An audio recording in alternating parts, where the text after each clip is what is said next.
They give him a release form and he signs it. Nobody reads those things, right? Jake pauses. £8,000 for... This isn't just about Jake. It's about everyone who's ever wondered who those people are in generic office stock photos? Today's story is about a summer intern who accidentally became the face of corporate Britain. Yes, it's funny and yes, it's absurd.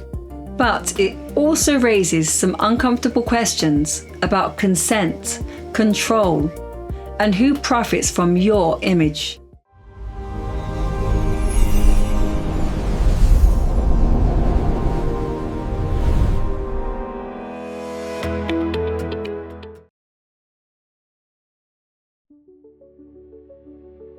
Meet Jake, 21 years old, summer intern at a mid-sized consultancy in Manchester. 3 weeks into the placement, the marketing team sends an email. We're updating our website photos. Free lunch for anyone who volunteers. Jake thinks, free lunch, bit of fun.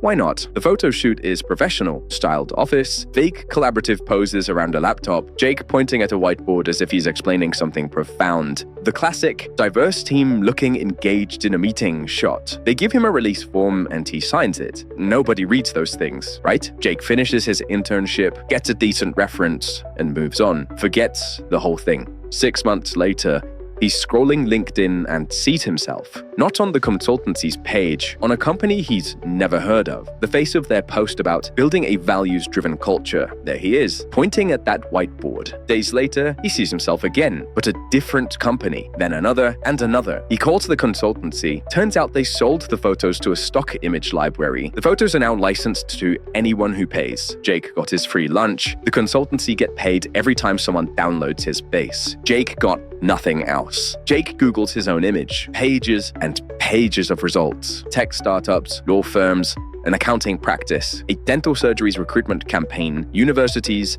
charities. He's the universal young professional. There he is on a billboard in Birmingham advertising apprenticeships. There he is again, now in a government report about youth employment. Someone's made him the face of a podcast about entrepreneurship. He's never started a business. The strange thing, he looks happy in all of them. Engaged, productive. That's what they paid for when they licensed the image, the performance of work, the aesthetic of professionalism. But here's what's unsettling. Jake had no say in any of this. He can't control where his face appears or what it represents. He signed that away for a sandwich. And whilst this story's funny, there's a darker version of this that happens to people who never consented at all. Images taken, stolen, repurposed, faces attached to things they'd never agreed to. Jake's situation is legal, but is it fair? The recognition starts small. Someone at a conference. Don't I know you from somewhere? Then it escalates. At a supermarket in Leeds, a middle-aged woman stops him and asks for a selfie, says it will teach her son for not agreeing to come and help her. The woman's mother apparently has a crush on him from seeing his photos on a Leeds Pride poster. She asks why her grandson doesn't bring boyfriends like Jake home to meet her. Jake laughs it off. Now, he's a diversity champion. His girlfriend will find that hilarious. But it's weird, right? People feel like they know him. They don't. At an industry event, 3 separate people claim to have worked with him. One insists they had a meeting last year. You presented our Q3 strategy. Remember? Jake's now inadvertently more visible than most people who've worked in the industry for a decade. None of it was earned through expertise or achievement. He just showed up to a photo shoot. Here's the uncomfortable bit. Jake's face represents companies he's never worked for, values he doesn't hold, projects he didn't deliver. He's a blank canvas for corporate projection. And he's thinking, if they can do this with my face, what else gets used without permission? What happens to people who didn't even sign a form, who didn't get a free lunch, who find their image attached to something they'd never consent to? The line between funny and sinister is thinner than you think. Jake tracks down Sarah, the marketing manager who organized the photo shoot. Oh yeah, those photos did really well. You've got great energy, very employable looking. I think we made about £8,000 from the stock library over the past year. Jake pauses. £8,000 for his face. He got a meal deal. Well, you signed the release form, that's standard. It is standard. That's the problem. Someone profits from your image. You don't. It's legal, but it doesn't sit right. This isn't just about Jake. It's about everyone who's ever been photographed at work, at events, in public spaces. Your image has value.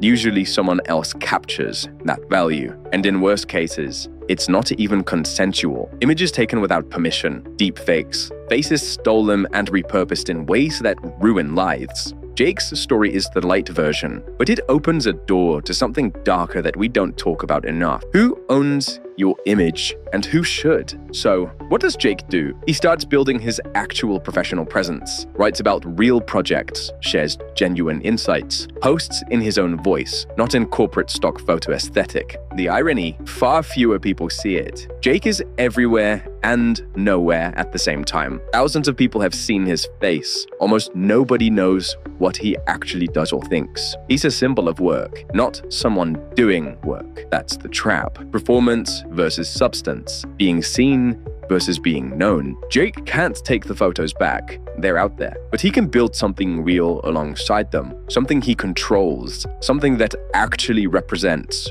who he is. He also starts asking questions before signing things. What are you using this for? Who profits? What are my rights? Most people never ask. They trust it'll be fine. Sometimes it is, sometimes it isn't. Jake learns this. You can't control whether your face ends up somewhere you didn't expect, but you can control whether you build something meaningful behind it. And you can control what you agree to in the first place. So, what do we take from Jake's accidental fame? First, your professional image exists whether you manage it or not. Jake's was managed by stock photo algorithms and corporate marketing budgets. Yours is being shaped by Google, by former colleagues, by that presentation you gave 3 years ago. You might as well be intentional about it. Second, in a world of curated perfection and stock photo professionalism, being genuinely yourself is the differentiating factor. Jake's photos work because he looks relatable, generically professional. But people connect with what's real. Authenticity isn't just nice to have, it's the competitive advantage. Jake now lists accidental stock photo model on his LinkedIn profile. He's learned to own the absurdity. Third, understand what you're signing. That release form Jake didn't read. It cost him control of his own image. Now, he's learned the hard way to protect himself. Most of us sign things without thinking. Employment contracts, photo permissions, social media terms. We hand over rights we don't realize we're giving away. And to be brutally honest, many corporates make these things deliberately long and wordy, so we'll do exactly that. Just sign and be done with it. And finally, visibility without substance is hollow. Jake got recognition without reputation, presence without expertise. That's not a career, it's just theater. The goal isn't just to be seen, it's to be known for something that matters. And to own that, not to have someone else profit from it. Sometimes your professional brand is whatever people remember about you. Make sure it's something you actually control. The intern who became the face of 1,000 companies he never worked for. Yes, funny, but also a reminder, your image has value. Someone's profiting from it. Make sure that someone is you. See you next week.